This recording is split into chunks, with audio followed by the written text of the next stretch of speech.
sovereignty means to me communities having some agency over where their food comes from, how it's grown, what that food is, and participating in that and gaining some autonomy. And food is a major thing in our life that everyone shares. And I think that's why it's something that has this great potential to bring people together. And our farm is a microcosm of that.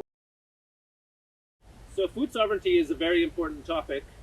It came about when a group called La Via Campesina started to challenge the notion of food security. We produce about 1.5 times the amount of food to feed all of the people in the world, but there's over 1 billion people starving across the world presently. So what we need to do is actually educate people on kind of bigger picture scenarios. Actually even critique the capitalist system for its inability to actually reach people across the world to provide food to them. And we need more community-based projects to link people to their food environments so that people could actually experience what it's like to be a farmer, but at the same time, know where their food is coming from.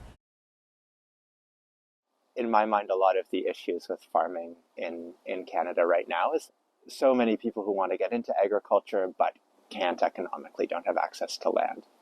I mean, to the question about who owns the land, we're seeing a massive speculative buying of farmland right now. There are huge investment corporations that are buying up literally hundreds of thousands of acres and renting them out to farmers. They're investing and turning farmland into a commodity rather than something that can be used to feed and sustain our society and our families for years to come. I'm a worker member at Coop CultivAction.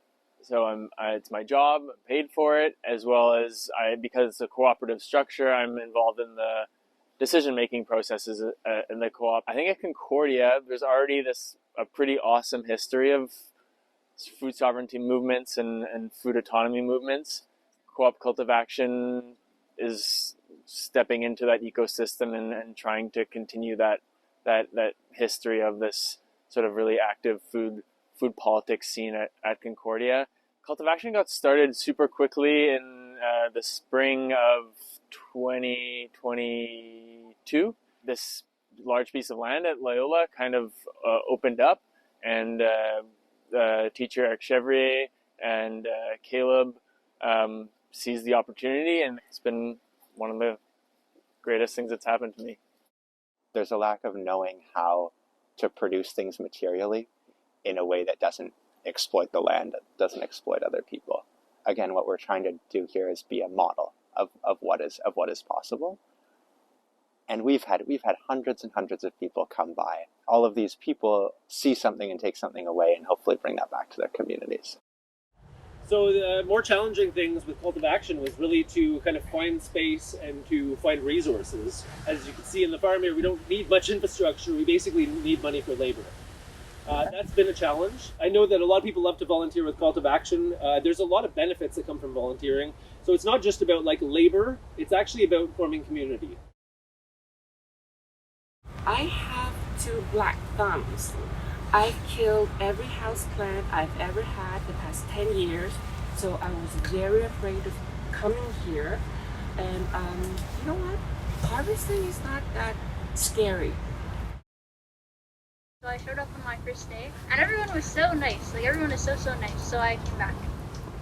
I think the more I do it here, the more it encourages me to do it at home. To someone who's just finding out about this sort of thing and thinking about getting involved, I'd encourage them to just try it. And there's so many different ways volunteering at CultivAction is just one way, but I think there's a lot of learning to opportunity and connection to community opportunity there that you don't find in a classroom. We're a very small project. This is a model of how we can change the food system, but this is not changing the food system all by itself. Nothing is. I hope that this network of related projects grows and finds ways to support each other and eventually build enough power to contest the industrial food system. I think a big part of Co-op CultivAction is this idea of growing food as a political act. We don't think that this growing food on 1/3 of an acre is going to revolutionize the whole food system, but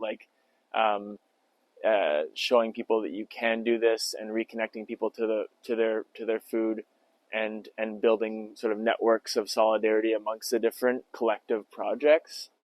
My favorite crop to just see in the garden is dill. We often arrive here like quite early in the morning, and there's like morning dew, and the sort of sun on the dill sparkling on the morning dew on the dill is like my favorite thing to see. I like planting beans by hand. I'm not as into like the using a machine to plant something. I like the feeling of like directly seeding something into the soil. My favorite crop to plant is peppers. Favorite crop to harvest. There's something beautiful about pulling carrots out of the ground, I think, as we were doing just before the interview. I don't know. Each plant has their own unique beauty. I like eating the ground cherries. They're kind of like their own thing. They're like sweet and tart. Yeah, and I like growing arugula. Yeah. This is not a hardcore production farm. This is a welcoming environment, and this is a community environment, and it's a place where we prioritize learning together. And I would love to learn from you, I guess, if you're considering coming to volunteer.